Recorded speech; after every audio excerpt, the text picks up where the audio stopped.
করছি আজকের সংবাদ। তৃণমূল নেত্রীর ঘোষণা মতো সারা রাজ্যের সঙ্গে পশ্চিম মেদিনীপুর জেলা জুড়ে মহিলা তৃণমূল কংগ্রেসের পক্ষ থেকে আরজি করের ঘটনার প্রতিবাদে মানববন্ধন কর্মসূচি পালন করলেন। সোমবার বিকেলে দাঁতন 1 ব্লক মহিলা তৃণমূল কংগ্রেসের পক্ষ থেকে দাঁতন বাজারে মানববন্ধন কর্মসূচি পালন করেন। তৃণমূল নেত্রীর ঘোষণা মতো সারা রাজ্যের সঙ্গে পশ্চিম মেদিনীপুর জেলা জুড়ে মহিলা তৃণমূল কংগ্রেসের পক্ষ থেকে আরজি করের ঘটনার প্রতিবাদে মানববন্ধন কর্মসূচি পালন করলেন। সোমবার বিকেলে দাঁতন 1 ব্লক মহিলা তৃণমূল কংগ্রেসের পক্ষ থেকে দাঁতন বাজারে মানববন্ধন কর্মসূচি পালন করেন। হাজির ছিলেন বিধায়ক বিক্রম চন্দ্র প্রধান, ব্লক তৃণমূলের সভাপতি প্রতুল দাস, মহিলা নেত্রী সহ প্রমুখ। একে অপরের হাত ধরে বিচারের দাবি তোলেন। তবে শুধু দাঁতন নয়, পশ্চিম মেদিনীপুর, পূর্ব মেদিনীপুর ও ঝাড়গ্রাম জেলার প্রতিটি ব্লকে এই কর্মসূচি পালিত হয়। উল্লেখ করা যেতে পারে, আরজি করের ঘটনা নিয়ে বিরোধীরা যেভাবে আদা জল খেয়ে মাঠে নেমে রাজ্য সরকারের বিরুদ্ধে তোপ দাগছেন, তারই প্রতিবাদে এই সমস্ত কর্মসূচি। এর আগে প্রতিটি সংগঠনের পক্ষ থেকে দোষীর ফাঁসির দাবিতে রাজ্য জুড়ে আন্দোলন করে তৃণমূল কংগ্রেস।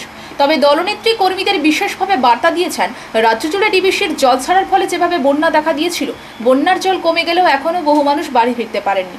কর্মীদের নির্দেশ দিয়েছেন যাতে এই সমস্ত মানুষদের পাশে দলীয় কর্মীরা দাঁড়ান। পুজোর সঙ্গে সঙ্গে মানুষের পাশে দাঁড়িয়ে সাহায্য করার কর্মসূচি চলবে।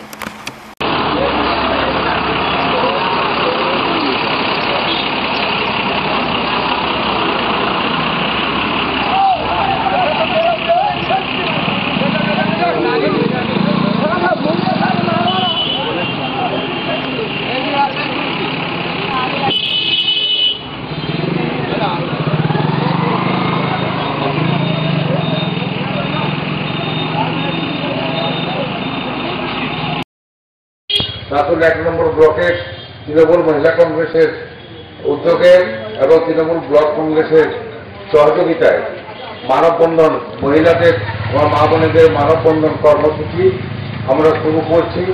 কড়াইবাজার থেকে একদম কাছারি মোড়, আমাদের হাসপাতাল মোড় পর্যন্ত, পেট্রোল পাম্প পর্যন্ত আমাদের এই কর্মসূচি আমাদের চলতে থাকবে। তার মূল উদ্দেশ্য আপনারা জানেন যে আজকে দীর্ঘদিন ধরে বাংলায় একটা অশান্তি করার চেষ্টা, বাংলার বিরোধী রাজনৈতিক দল তাদের উস্কানিতে যে চেষ্টার যে চক্রান্ত, আস্তে আস্তে সব চক্রান্ত ফাঁস হতে বসছে।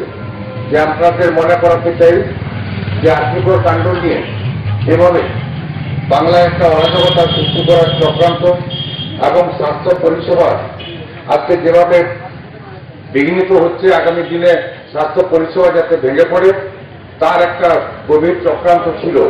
সেই চক্রান্ত আমাদের নেত্রী, বাংলার মাননীয় মুখ্যমন্ত্রী অত্যন্ত সুকৌশলে এবং ঠান্ডা মাথায় তিনি যেভাবে এই আন্দোলনকে মোকাবিলা করেছেন, আমরা এই মানববন্ধন কর্মসূচি স্থল থেকে তাকে ধন্যবাদ জানাবো, তাকে শ্রদ্ধা নিবেদন করব যে তিনি যে বুদ্ধিমত্তার পরিচয় দিয়ে আজকে আর্যকর কাণ্ড নিয়ে যে আন্দোলন, বাংলায় যে অশান্তি করার যে চক্রান্ত, তার বিরুদ্ধে তিনি রুখে দিয়েছেন।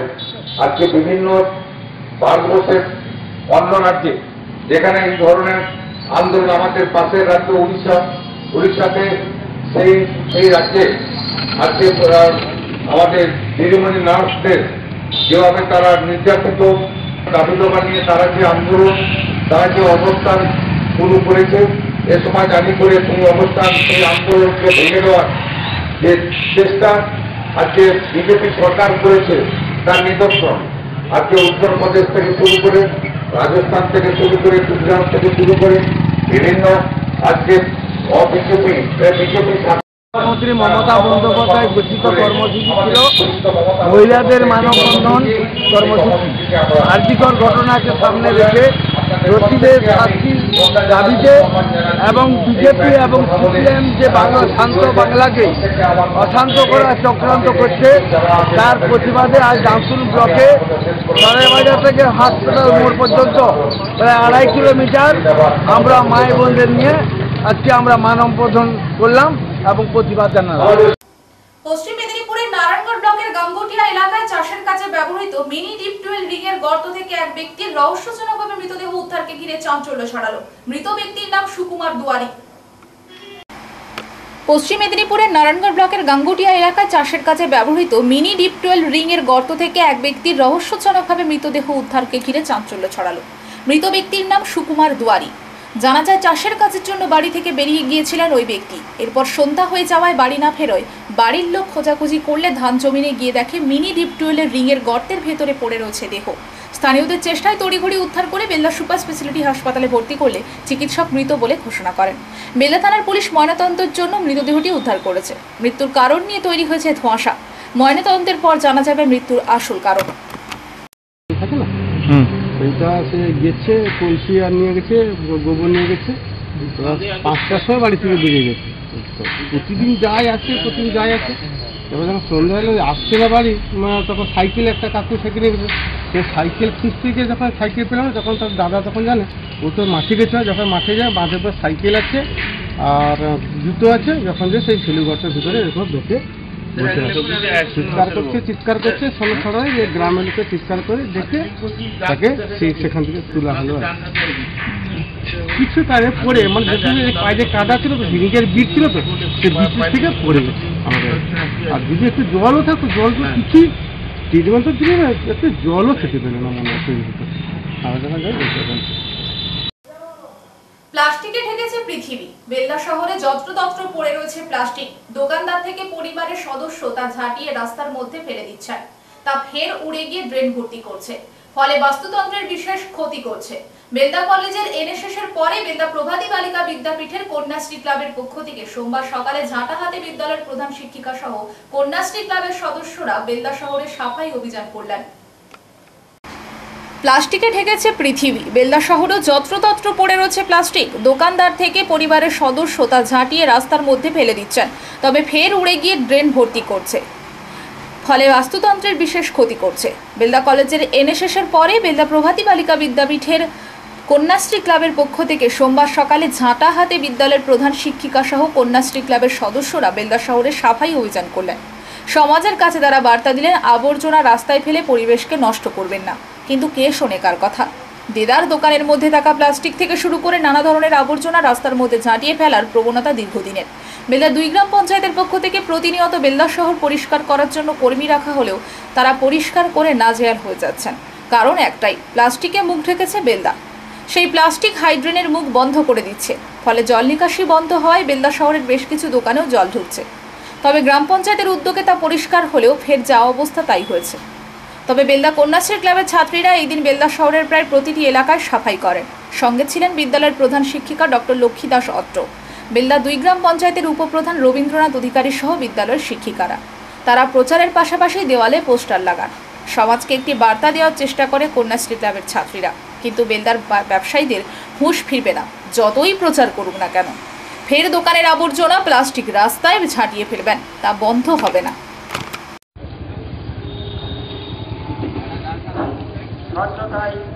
স্বচ্ছতাই পবিত্রতা, আর পবিত্রতাই হলো জীবনের উৎকর্ষতার মূল মাপকাঠি।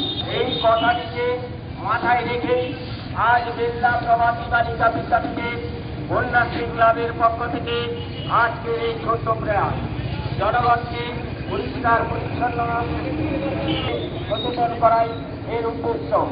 বৃষ্টির সেই আদি লগ্ন থেকেই শুরু করে জনসংখ্যা বৃদ্ধির সাথে পাল্লা আমাদের আদিবাসী পরিচ্ছন্নতা সামাজিক স্বাস্থ্যের জন্য গুরুত্বপূর্ণ।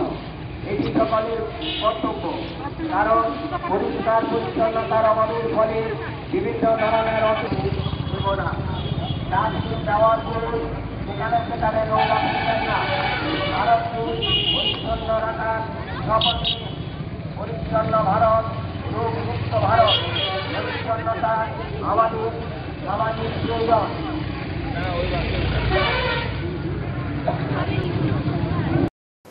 মুখ্যমন্ত্রীর কথা মতো ঝাড়গ্রাম জেলার 8টি ব্লকে 8টি আদিবাসী বিদ্যালয় সহ আবাসিকদের দাবিতে সোমবার ভারত জাকাত মাঝি পরগনা মহল ঝাড়গ্রাম জেলা শাসকের কাছে একটি ডেপুটেশন দেন। মুখ্যমন্ত্রীর কথা মতো ঝাড়গ্রাম জেলার 8টি ব্লকে 8টি আদিবাসী বিদ্যালয় সহ আবাসিকদের দাবিতে সোমবার ভারত জাকাত মাঝি পরগনা মহল ঝাড়গ্রাম জেলা শাসকের কাছে একটি ডেপুটেশন দেন। প্রায় হাজার খানেক আদিবাসী মানুষজনকে নিয়ে ভারত জাকাত মাঝি পরগনা এদিন এই বিভিন্ন দাবি দাওয়া নিয়ে হাজির হন ঝাড়গ্রাম জেলা শাসকের কাছে। তাদের দাবিগুলির মধ্যে অন্যতম ছিল গোটা পশ্চিমবঙ্গে যত ফেক আদিবাসী সার্টিফিকেট দেওয়া হয়েছে তা বাতিল করতে হবে, পৃথক সাঁওতালি বোর্ড গঠন করতে হবে, 2006-এর বনাধিকার আইন প্রয়োগ করতে হবে। এরকমই একাধিক দাবি নিয়ে জেলা শাসকের কাছে দরবার করেন ভারত জাকাত মাঝি পরগনা মহল।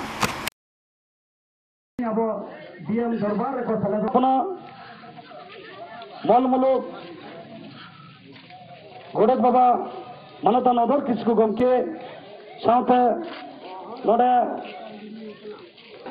ᱡᱟᱦᱟᱸ ᱟᱠᱷᱲᱟ ᱟᱵᱚ ᱵᱚᱱ ᱫᱚᱦᱚᱭᱮᱫᱟ ᱱᱚᱣᱟ ᱢᱟᱭᱠᱨᱳফᱳᱱ ᱥᱟᱵ ᱞᱟᱹᱜᱤᱫ ᱛᱮ ᱢᱟᱱᱚᱛᱟᱱ ᱨᱟᱢᱫᱟᱥ ᱦᱟᱸᱥᱫᱟ ᱚᱫᱚᱨ ᱠᱤᱥᱠᱩ ᱜᱚᱢᱠᱮ ᱵᱷᱟᱝᱜᱚᱞ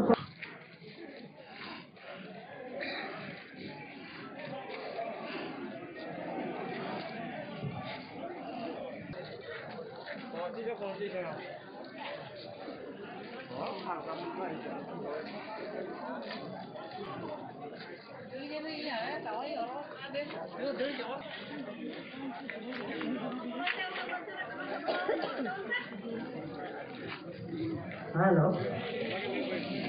নয় লিখব লাগে। নমস্কার, আজকে আমরা ভারত জাকাত মাঝি পরগনা মহল ঝাড়গ্রাম জেলা থেকে যেসব দাবি দেওয়ার ভিত্তিতে ডিএম সাহেবের কাছে আমরা মেমোরেন্ডাম পেশ করতে চলেছি, তার মধ্যে একটা হলো যেটা বিগত দিনে আমাদের মাননীয় মুখ্যমন্ত্রী আমাদের এখানে ডিক্লেয়ার করেছিলেন ঝাড়গ্রাম জেলায় 8টা ব্লকের মধ্যে অল চিকি মিডিয়ামে হোস্টেল সমেত 8টা স্কুল তৈরি করে দিবেন। এখন পর্যন্ত সেটা হয়নি। তার সাথে সাথে পৃথক সাঁওতালি বোর্ড গঠন করতে হবে। বারবার এটাকে নিয়ে আমরা দরবার করে আসছি, এখনো তার কোনো কার্যকারী হয়নি। তার সাথে সাথে 2006 বনাধিকার আইন এটাকে লাগু করতে হবে। তার সাথে সাথে আদিবাসী এলাকায় 5th শিডিউল চালু করতে হবে। তার সাথে সাথে ফেক সার্টিফিকেট, অবৈধভাবে যে সব ফেক সার্টিফিকেট হয়েছে সারা পশ্চিমবঙ্গে অবিলম্বে সেগুলো ক্যান্সেল করতে হবে।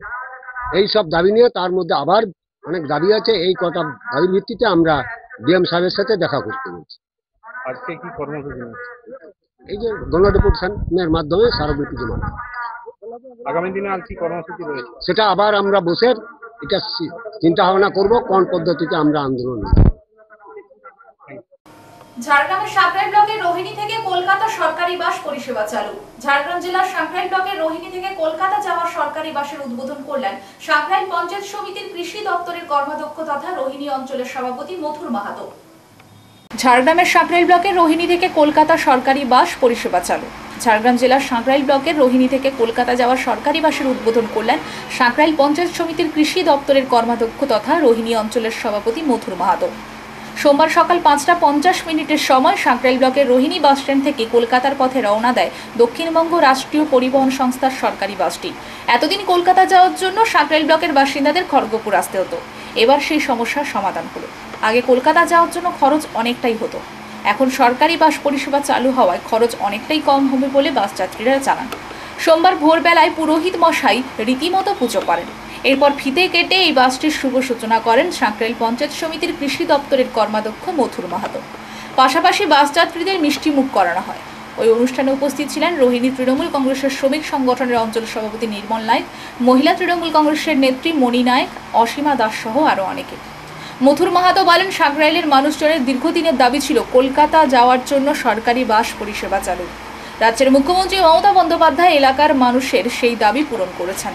সেই জন্য তিনি রাজ্যের মুখ্যমন্ত্রী মমতা বন্দ্যোপাধ্যায়কে ধন্যবাদ জানানোর পাশাপাশি ধন্যবাদ জানান ঝাড়গ্রাম জেলার জেলাশাসক সুনীল আগারওয়াল, ঝাড়গ্রামের আরটিএ আধিকারিক অমৃত কুমার দত্ত, জেলার আরটিএ সদস্য অনুপ মাহাতো, পঞ্চায়েত সমিতির পূর্ত পরিবহন দপ্তরের কর্মাধ্যক্ষ সচিন ঘোষ সহ সবাইকে। রোহিণী থেকে কলকাতা সরকারি বাস চালু হওয়ায় পুজোর মুখে খুশি সাঁকরাইলের মানুষজন। ওই সরকারি বাসটি প্রতিদিন সকাল 5:50 নাগাদ রোহিণী থেকে ছাড়বে। এরপর কুলটিকরি, গুপ্তমণি, খড়গপুর হয়ে কলকাতা পৌঁছবে। এরপর প্রতিদিন বিকেলে কলকাতার এসপ্ল্যানেড থেকে 4:20 বাসটি ছাড়বে। সন্ধ্যা 7:20 নাগাদ খড়গপুর এসে পৌঁছাবে। সেখান থেকে বাসটি সাঁকরাইল ব্লকের রোহিণী পৌঁছাবে বলে পরিবহন দপ্তর সূত্রে জানা গিয়েছে। মহাঘোরং চন্দ্রাদিবাম ওং পলালো ধূমসংকাশং तारग्रनमहम पुंगव्यासनुस्तुत्यमीदं स्तुत्र जो पठेत प्रयतसति दिवावाज दिवारात्रौ शांति